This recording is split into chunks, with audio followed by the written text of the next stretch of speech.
Pois é, um caso de muita comoção aqui em Goiás. Primeiro porque o Valério era um comentarista muito conhecido pelo estilo polêmico, sempre chamava muita atenção.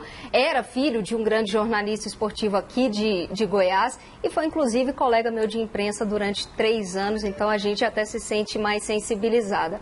Ele foi assassinado a tiros no dia 5 de julho do ano passado, quando saía da rádio onde trabalhava. 5 pessoas foram indiciadas pela Polícia Civil aqui de Goiás, entre elas o ex-vice-presidente do Atlético Goianiense, acusado de ser o mandante do crime, o Maurício Sampaio, com quem o Valério realmente tinha algumas desavenças, já que ele era um jornalista mais ácido, mais firme, polêmico e que vinha tecendo críticas mais duras aos dirigentes e também ao time rubro-negro, que vinha realmente vivendo um mau momento, tanto que acabou rebaixado para a Série B do Campeonato Brasileiro. O Maurício Sampaio foi preso pela primeira vez no dia 2 de fevereiro desse ano e de lá para cá já foi solto 2 vezes, mas ontem a Justiça revogou a liminar que havia sido concedida em habeas corpus no dia 5 de março e o Maurício, a gente mostra aqui como destaque do jornal O Popular, acabou sendo preso pela 3ª vez.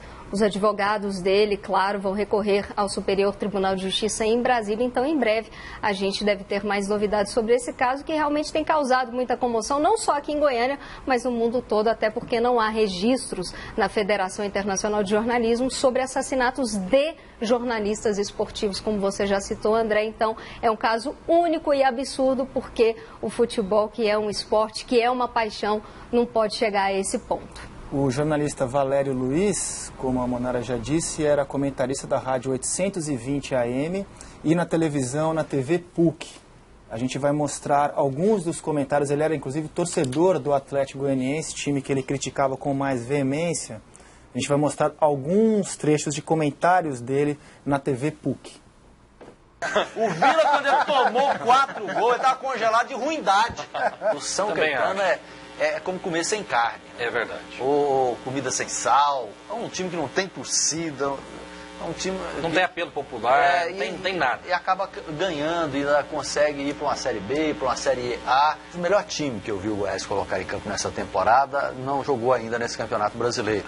E posso quase com certeza garantir para o torcedor, lá não tem nada melhor do que isso.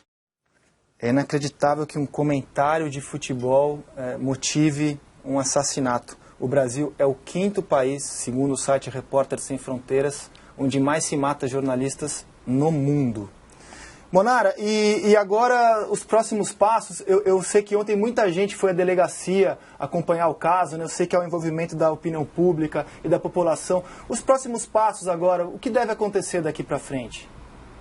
Não, agora é aguardar, porque realmente os advogados do Maurício Sampaio vão recorrer dessa nova decisão, né? Eles tentaram já o habeas corpus, a liminar foi cassada ontem, então o Maurício Sampaio acabou voltando à prisão. Se nada acontecer, ele vai responder ao processo preso, né? E é essa a expectativa, principalmente da família do Valério Luiz, que promoveu aí vários protestos pela cidade para que isso acontecesse, porque desde o início havia essa desconfiança de que o Maurício Sampaio fosse mesmo o mandante do crime, como a polícia 7 meses depois acabou comprovando em um inquérito, e ele acabou sendo preso em fevereiro, agora pela 3ª vez. Então a gente fica no aguardo para ver o que a Justiça, agora o Superior Tribunal de Justiça vai decidir lá em Brasília, André.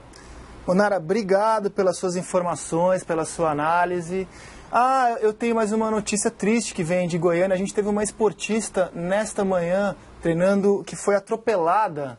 Foi ontem, né? Foi ontem, na verdade. Esse atropelamento foi ontem, foi noticiado inclusive no Sport TV News. Exato, foi ontem. A Clemilda, ela estava treinando acompanhada de um ciclista colombiano, Jerko Contreras, que descreveu pra gente como foi o acidente. Ela estava em vias muito movimentadas, num trecho urbano da BR-153 em direção à GO 020, foi fazer uma curva um tanto quanto inclinada e alcançou uma velocidade de mais ou menos 60 km por hora, não conseguiu desviar da carroceria de um veículo que passava pelo local no momento. Aí o motorista não parou para prestar os devidos socorros, mas ela foi logo atendida por uma ambulância e levada ao Hospital de Acidentados aqui de Goiânia. Ela sofreu algumas escoriações no corpo, uma lesão no joelho, cortes mais profundos nas costas e na cabeça, e pela sensibilidade do local foi para a UTI, onde permanece em observação, mas felizmente o estado de saúde dela é regular. O acidente deve tirar a Clemilda da disputa do Pan-Americano do México em maio. Ela vinha num ritmo muito bom esse ano, venceu 3 etapas e foi a 4ª colocada geral na volta de El Salvador.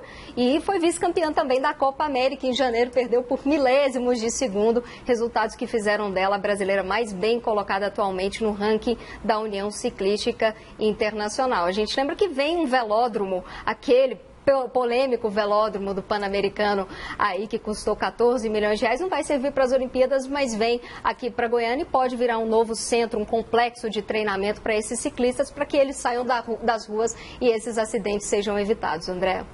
Munara, muito obrigado pelas suas informações, um abraço e até a próxima. Obrigada, André, até mais. E pela expressão da Munara, você já pôde perceber que a imprensa goiana esportiva inteira é de luto ainda e a imprensa brasileira também. O tema é pesado agora, mas eu quero te perguntar se você já teve que se preocupar com segurança no exercício da sua profissão por conta de denúncias ou comentários que você tenha feito. Não, denúncias ou comentário não, mas por conta do trabalho em si. Por exemplo, nessa época que eu cobria justiça e polícia, era muito comum, né, você sofrer algum tipo de ameaça. Mas assim, eu acho que é uma coisa tão absurda você tentar contra a vida de um jornalista ou de qualquer pessoa por uma denúncia, por uma coisa dessa, que são coisas que a gente tem que ir até o fim, né? A gente tem que investigar e tem que colocar na cadeia mesmo.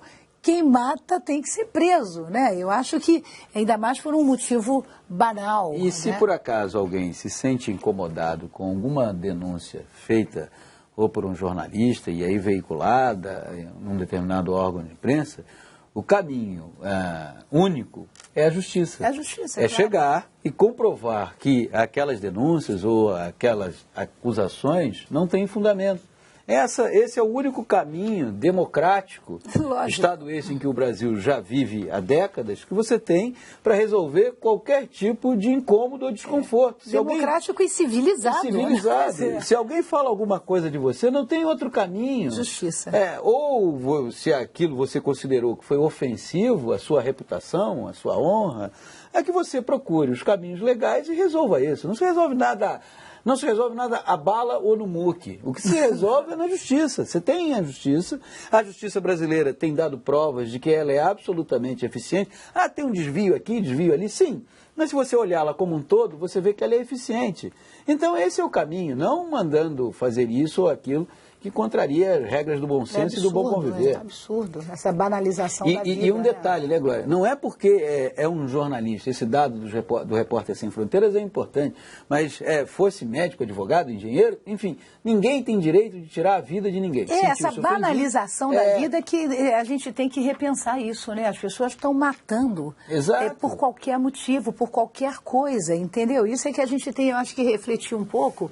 A gente está vivendo num mundo meio esquisito. Matando até por futebol. Por tudo. Mata-se muito por conta de futebol. O Sport TV Repórter, nosso programa de reportagens especiais que vai ao ar neste domingo às 10 da noite, é sobre a violência do futebol. Um trabalho de meses do repórter Thiago Maranhão. Na verdade, só para esclarecer, é violência versus futebol. Não é a violência do futebol, porque a violência do futebol pode dar margem a uma interpretação equivocado. Durante algum tempo, durante 2 meses, o repórter Thiago Maranhão, o produtor Roger Simões, eles andaram pelo Brasil mostrando histórias de vítimas da violência associadas à paixão por clube, porque na verdade, sob o manto da paixão, as pessoas estão matando e aí linkar isso com a paixão não é uma relação tão precisa de causa e efeito, mas o mais importante que o programa mostra é como as autoridades estão agindo. Hoje em dia você não tem mais briga dentro dos estádios. O percentual de briga dentro dos estádios, aquelas cenas que nós nos acostumamos em outras décadas a ver de confrontos de torcedores nas arquibancadas, não tem mais, ele praticamente baixou a zero. O que você tem são confrontos marcados em cercanias dos estádios, em vias de acesso aos estádios, e como o poder público está agindo. Então, esse é o mote do programa, mostrar que o Brasil tem um número preocupante de mortes associadas a essa paixão por futebol, mas também, e contamos história de vítimas dessa situação, mas também de como o poder público está agindo.